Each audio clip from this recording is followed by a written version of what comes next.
หาเรื่องเสร็จพระเจ้าซาเตี้ยวนั่นแนวนี้พระเจ้าซาสร้างเขื่อนสร้างไฟฟ้าสร้างความเจริญมีน้ำใส้มีน้ำกินมันบ่ว่าดีจักอันมันบ่ว่าดีจักอันมันคนล่มมันหาเรื่อง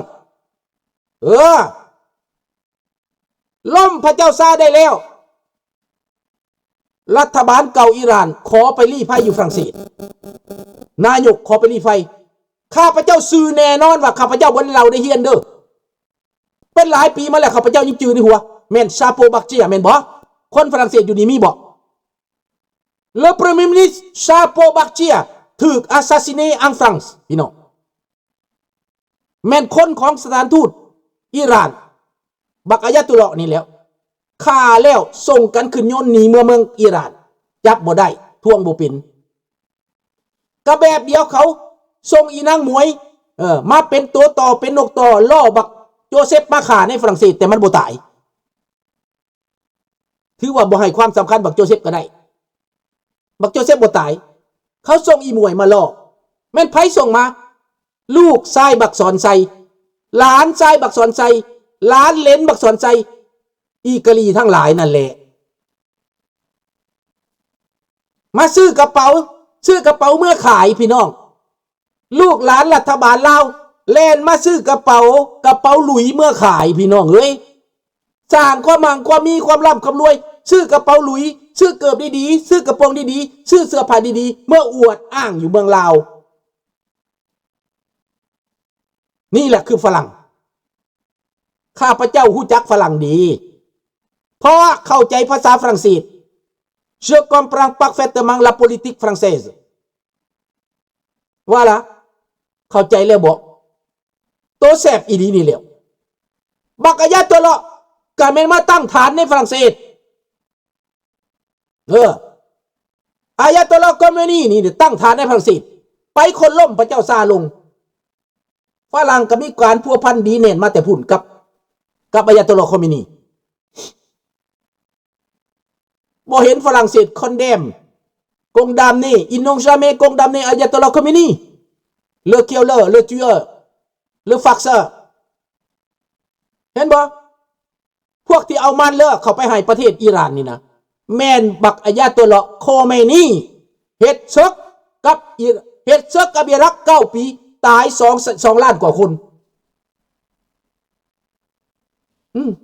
อิหร่าน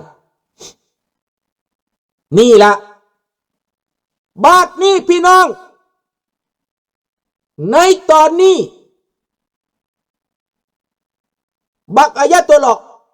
เฮ็ดหนังสือจดหมายบ่อยากไปรัสเซียเด้เพิ่นบ่อยากไปรัสเซียได้เพราะเพิ่นบ่จักภาษารัสเซียเด้เขียนจดหมายไปหารัฐมนตรีฝรั่งเศสเขียนจดหมายไปหากระทรวงยุติธรรมฝรั่งเศสขอไปลี้ภัยอยู่ฝรั่งเศสอีกแล้วบักอายะตุลลอฮ์คอเมนีขอไปลี้ภัยอยู่ฝรั่งเศสแต่คนอิหร่านที่เสรีในฝรั่งเศสเขาออกมาปัดน้ำว่าฝรั่งเศสอย่าเฮ็ดคือเก่าเนคอมเมเตปาเลเมมเซเรเขาบอกซินวูเพลเมเซียมาครงNe commettez pas les mêmes erreurs. Vous comprenez, monsieur? Est-ce que vous comprenez? Oui ou non? Ne comprenez pas les mêmes erreurs. N'acceptez pas les Ayatollahs Khomeini en France. Laissez fuir en Russie, en Corée du Nord. พูนให้มันไปเกาหลีเหนือให้มันไปเกาหลีเหนือให้มันไปพุ่นไปหาบักลาวแดงพุ่นให้มันไปเวียดนามให้มันไปรัสเซียพุ่นไล่ข่ามันไปรัสเซียพุ่นให้มันไปหาบักบาซาชากพุ่นคนขับไปแล้วซาวโต้นพุ่นมึงเอาไปเป็นศาสนาร่ำรวยมาแต่ใสมีเงินเป็นหลายพันล้านเห็นแล้วบ่ล่ะพวกเจ้าเห็นแล้วบ่ความชั่วของคนความชั่วของคนมันถูกเปิดเผยไปแล้วโลกเดี๋ยวนี้นะโลกปัจจุบันนี้หูแจ้งตาทิพย์พี่น้องหูทิพย์ตาทิพย์โลกปัจจุบันนี้สติปัญญาก็มีคนซอยตั้งแต่จี้เขียนจดหมายต้องใช้เวลาเป็นเดือนจึงเขียนได้เดี๋ยวนี้ข้าพเจ้าเขียน2 นาทีได้โลดโลกมันไวแล้วเดี๋ยวนี้นะ พวกเจ้าต้องใช้เทคโนโลยีซอยเด้อลูกหลานเด้อให้ทุกคนคนลาวทั่วโลกนี้เขียนจดหมายหาประธานาธิบดีทรัมป์ดังข้าพเจ้าเขียนนี่นะเห็นบ่ล่ะเขียนจดหมายมี4 ข้อใหญ่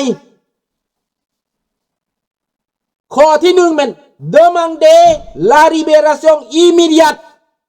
et inconditionnelle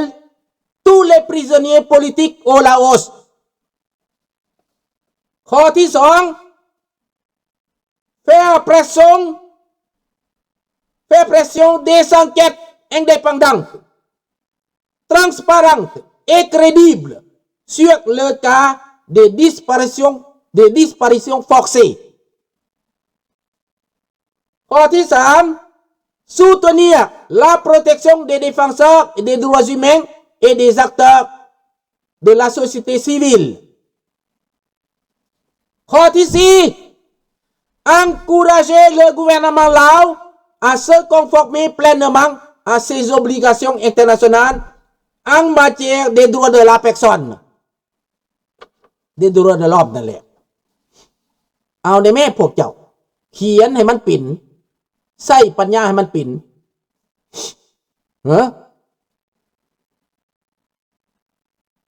ใส่ปัญญาให้มันเป็น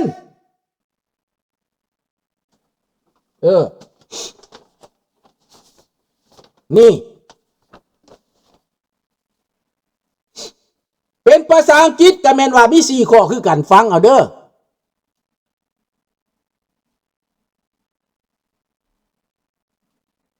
one call for the immediate and unconditional release of all political prisoners in Laos 2 press for independent transparent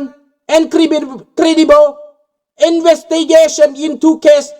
of enforced disappearance 3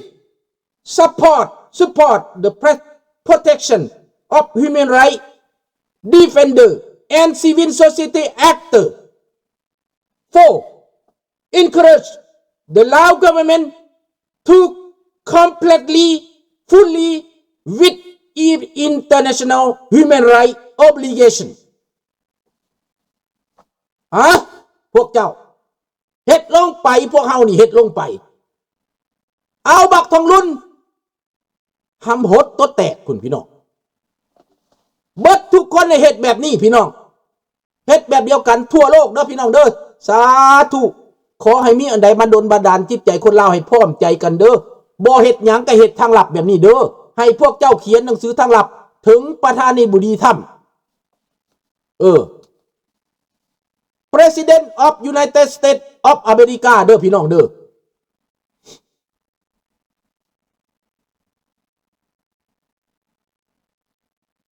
ขอบใจจัดให้เต็มไปเลยท่านเพื่อให้พวกหูหนวกตาบอดตาพางให้มีโอกาสฟังได้หูตาสว่างเพราะระบอบยุคผีเผด็จการนี่มันสิเบิดไปแม่นแล้วพร้อมใจกันเด้อลูกหลานเด้อสาธุขอให้คุณพระศรีรัตนตรัยคุณศีลคุณธรรมคุณบ้านคุณเมืองคุณมเหสักหลักเมืองบันดลบันดาลจิตใจคนลาวให้หูแจ้งตาสว่างเด้อให้กล้าหาญเด้อให้เฮ็ดทางลับก็ได้เขียนจดหมายทางลับบ่ต้องมาประท้วงดอกเฮ็ดทางลับดีก่อนเขียนจดหมายทางลับให้ไปท่วมห้องการของท่านประธานาธิบดีทรัมป์เด้อให้ซอยกันซอยข้าพเจ้าแน่ซอยแน่ข้าพเจ้านี่บ่ได้เดือดได้ร้อนอยู่นี่นะแต่ว่าคือเห็นลูกเล่าหลานเล่าอยู่ในประเทศแล้วน้ำตาตกข้าพเจ้าอยู่นี่กินดีอยู่ดีพี่น้องพบความสำเร็จแล้วอยู่นี่นะลูกเต้าก็บอกข้าพเจ้าว่าบ่ต้องเฮ็ดหยังแล้วพ่อสบายแล้วเฮาน่ะบ่ต้องเฮ็ดหยังเด้อลูกชายบอกลูกสาวบอกบ่ต้องเฮ็ดหยังพ่อบ่ต้องไปกังวลกังวายหยังข้าพเจ้าก็ขอนำลูกว่าพ่อขอทำหน้าที่ตอนสุดท้ายของชีวิตนี้ตอบบุญแทนคุณแผ่นดินตอบบุญแทนคุณบรรพบุรุษเพิ่นตายบ่เห็นศพบ่เห็นซากคนลาวเป็นหมื่นเป็นแสนตายบ่เห็นศพเห็นซากจากระบอบผีมารซาตานอันนี้ คันพ่อบ่ได้เฮ็ดตัวนี้พ่อตายตาบ่หลับลูกนั่งฟังไปเขาก็น้ำตาซึมออกมาหน่อยหนึ่งว่าโอ้ป้าเจ้าขึ้นลึกปานนี้พุ่นว่าซั่นเอาคันพ่อสบายใจพ่อก็เฮ็ดโลดว่าซั่นเด้อเฮ็ดตามที่พ่อเฮ็ดพ่อบ่ได้แบกได้หามดอกพ่อใช้แต่สติปัญญาน้อยเดียวเท่านั้นซื่อๆบ่ทุกข์บ่ยากดอกลูกเอ้ยปากไปก็บ่ได้เสียเงินเขียนหนังสือไปก็บ่ได้เสียเงินหยังหลายดอกบ่เปลืองเงินเปลืองคำเจ้าหลายดอกลูกเอ้ยเขาก็เข้าใจเฮาเด้ข้าพเจ้าขอได้นี่ได้ขอลูกขอเต้าได้ลุงอเมริกาเพิ่งจัดการเรื่องยกเลิกวีซ่าลาวและกำลังมีเรื่องเวเนซุเอลาเรื่องกาซาเรื่องยูเครนและเรื่องอิหร่านต่อไปใช่ครับตตราครับขอบคุณครับขอบคุณครับหน้าที่นี้กำลังเปิดแปลนออกมาเลยนะลุงพูดไม่ได้ทั้งหมดนะพูดแค่เปลือกมันนะลุงพูดแค่เปลือกมันนะที่ลุงมาพูดนี่ข่าวสารที่ลุงมาให้นี่นะอาจจะพูดไม่ได้ทั้งหมดนะแต่ข่าวสารนี่ออกมาเลยนะแล้วมันจะเป็นประโยชน์กับใครล่ะมันก็เป็นประโยชน์แก่พวกลูกพวกหลานที่อยู่ในประเทศลาวประเทศไทยนั่นแหละถ้าโลกนี่มันเป็นแบบแคนาดาแบบอเมริกาแบบยุโรปไปแล้วแบบโลกเขาไปแล้วแบบโลกเขานับถือกฎหมายไปแล้วนะมันจะดีนะบางคนก็ตอบรู้มาว่าทำไมคนอเมริกายังยิงคนตายอยู่เมื่อวานนี้คันเจ้าอยู่บ้านเจ้าเขาจะมายิงเจ้าตายวะเจ้าอยู่บ้านเจ้ามาหาเรื่องเขาจะมายิงเจ้าตายวะเจ้าหน้าที่เขาเฮ็ดเวียกเจ้ากับไปซื้อของกินแล้วก็เมื่อบ้านเจ้าเลี้ยงลูกเจ้าเป็นบ่ล่ะอันนี้เจ้าไปเฮ็ดหยังล่ะเอารถไปต่ำเจ้าหน้าที่แล่นรถเหยียบเจ้าหน้าที่เจ้าไปหาเรื่องถามว่าคนลาวในอเมริกาเขาบอกว่าได้เพศอย่างเขามีปัญหาบ่ล่ะนั่นแหละมันปิดอินเทอร์เน็ตไว้มันบ่ให้ฮู้ตายร้อยปลายคนแล้ว2ล้านแล้วอเมริกาเขาสิเฮ็ดแล้วเขารอท่าพอเขาบ่อยากเขาอยากให้คนอิหร่านล่มเองเฮ็ดเองคันอเมริกาไปเฮ็ดมันก็สิบอกว่าย้อนอเมริกาพวกปากปลาแดกทั้งหลายมันสิโจมตีอเมริกาอีตาถ้ำแล้วก็เลยขู่ไว้ขู่ไว้อย่ามันตายหลายกว่าหั่นคันอเมริกาไปซอยนึงก็ว่าเป็นย้อนอเมริกาไปแทรกแซงภายในของเขาแต่ขนาดอีตาถ้ำไปจับแต่มาดูโรมาซื่อๆก็ยังห้องวอลวายว่าเบิดบ้านเบิดเมือง เอาละพี่น้องเอ้ยให้ศึกษาเด้อใส่สติปัญญาเด้อลูกหลานเด้อมีผู้ใดตั้งคำถามมื้อนี้เรื่องว่าเมื่อกี้นี่ว่าเรื่องอเมริกาอันเพิ่นว่าให้แก้ปัญหาบ้านสู้ก่อนไทยนี่มันก็แปลกเนาะด่าอเมริกาเข้าเย็นเช้าเย็นอเมริกายังเอาเงินมาให้100 ล้านเหรียญสาธุขอให้ได้กว่านั้นอีกนะได้ฮอด1,000 ล้านเหรียญก็ได้อเมริกามาให้นะอเมริกาเขาซอยมาแต่ใดตาตราเขาซอยมาตั้งนานแต่มันมีพวกสลิมที่เป่านั่นต้านอเมริกานั่นแหละแม่นพวกสลิมนั่นแหละต้านอเมริกานั่นนะนี่